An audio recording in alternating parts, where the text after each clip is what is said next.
A single mother of four who quit her job to become an OnlyFans model now rakes in 30K a month and has enlisted her 14-year-old sister to shoot the content, but insists that she has not exposed the teen to anything inappropriate. Chloe Sasha, age 29, from Gilbert, Arizona, stated that she was struggling to make ends meet after going through a divorce earlier this year.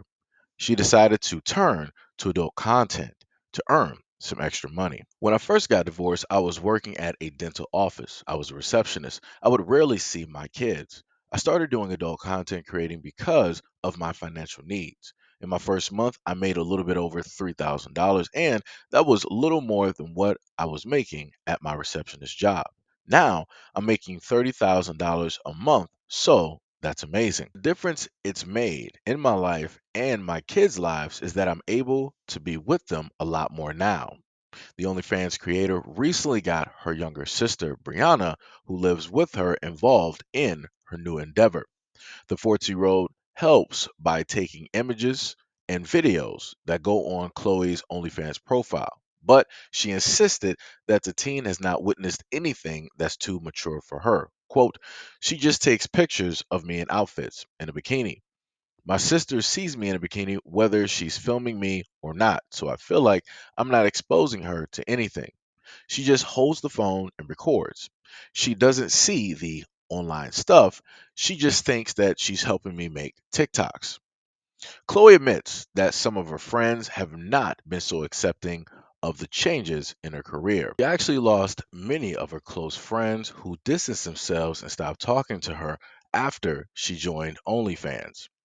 Chloe explained that she even lost her best friend, Ziri, also as a result of her turning to adult content creation. Quote, once she found out that I was doing adult content creation, she was not happy. She was one of the ones who was very judgmental about it, and she told me that I was ruining my kids' lives and mine.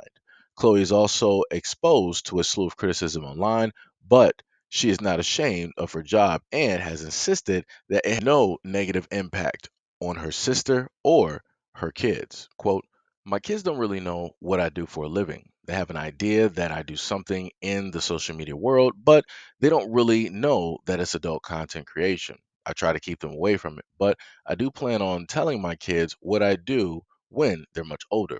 I feel like they're still too young that they wouldn't really understand what it is exactly.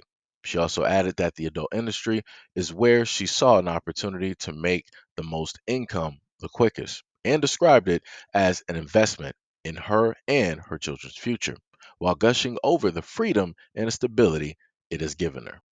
Now, I remember through the article that the woman Chloe said that she was pretty much struggling. So I just wanted to know what was a little bit of information, right? She said she was a dental office receptionist, right? So they said dental receptionist salary in the United States. And they said on average, base wise in the United States, you make 55K, right? You can go as low as 40K just starting, but then as of course you spend a little bit more time, you make 55K, and then on the high end you can make upwards to 74K a year.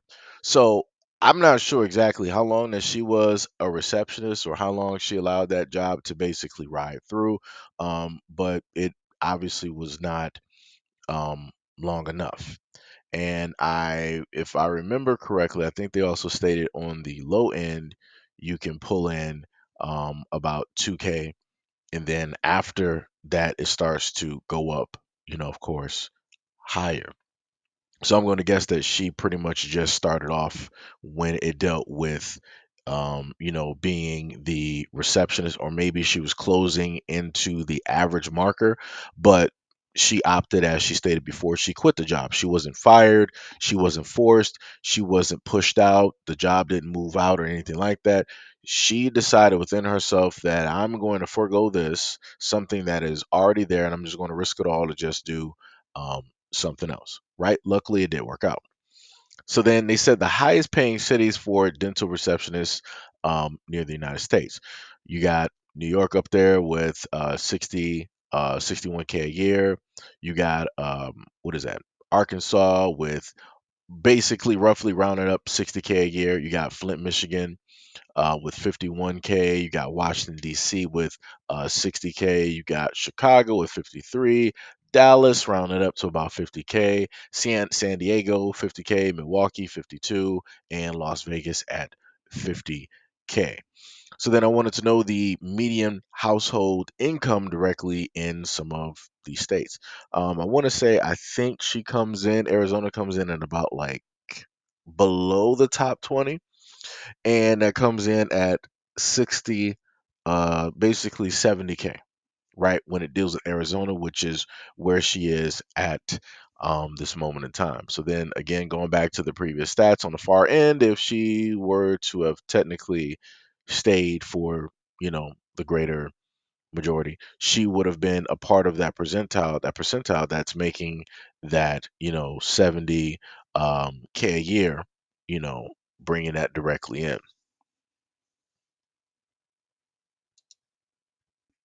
And I want people to remember, this was a woman that was married, right? So I'm guessing when she was married, she was not working. She might have been a stay-at-home mom or what have you. However, the marriage basically ended is however the marriage ended. So now that she's divorced, she decided to become a receptionist versus trying to go out there and do anything else. One of the main things that she pointed out that she said that she decided to go this route was because it was the easiest and the quickest way to gain fast money.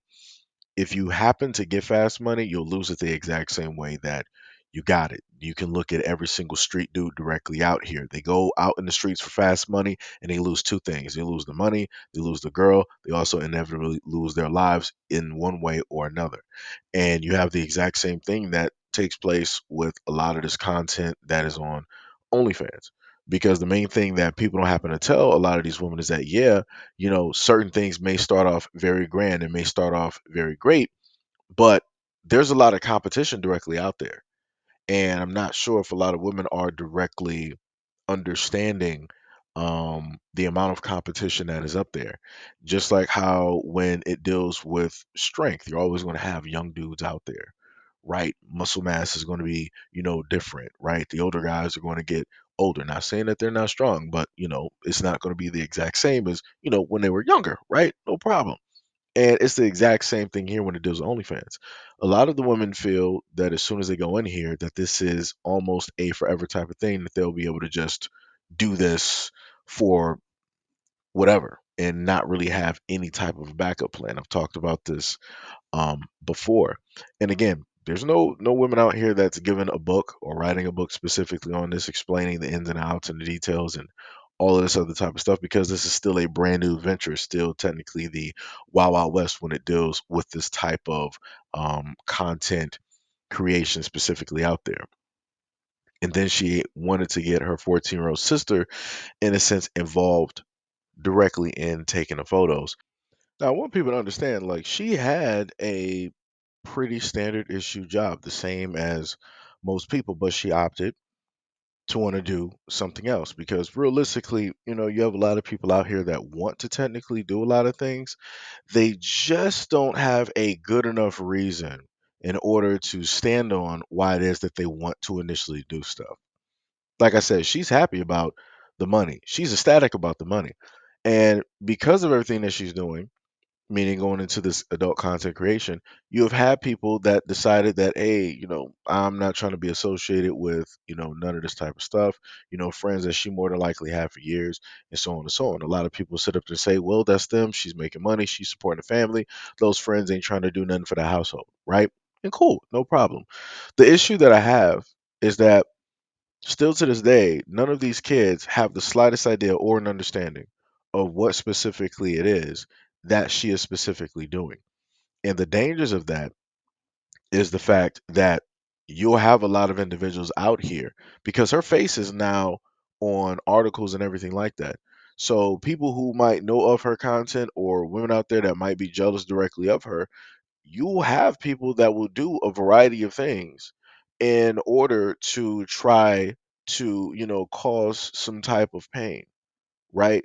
So the kids don't know anything right now, but that's not stopping later on from somebody basically bringing this up, or them potentially, running into this, directly online. Because again, you got a lot of kids that do a lot of things.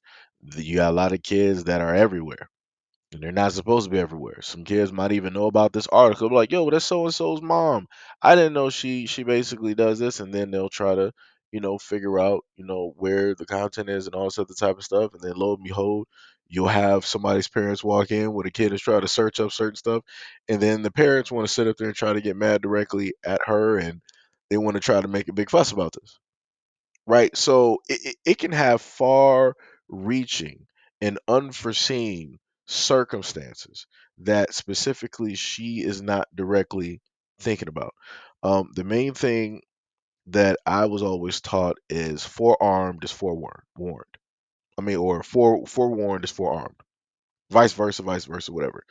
Basically meaning that if you are armed with the knowledge, if you are aware of it, right, then you can pretty much either protect yourself, or it's a less likelihood of a chance of somebody being able to try to weaponize the information and use it against you in order to harm you in a certain type of way.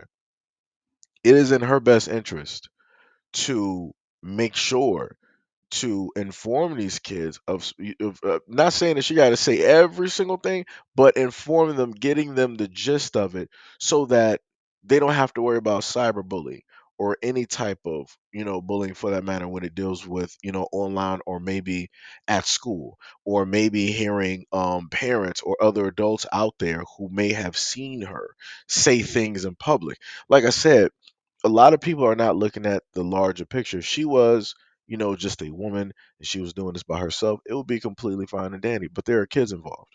And as I stated to people before, everything is about the kids up until it's not. But we're not going to have a point in time in humanity where it's not going to be about the kids. So again, it is up to a lot of these women who decide to do these things to, make sure that these kids are, as educated on this and as knowledgeable to certain extents, so that these things cannot be used to try to, come against them in a certain form, type of way.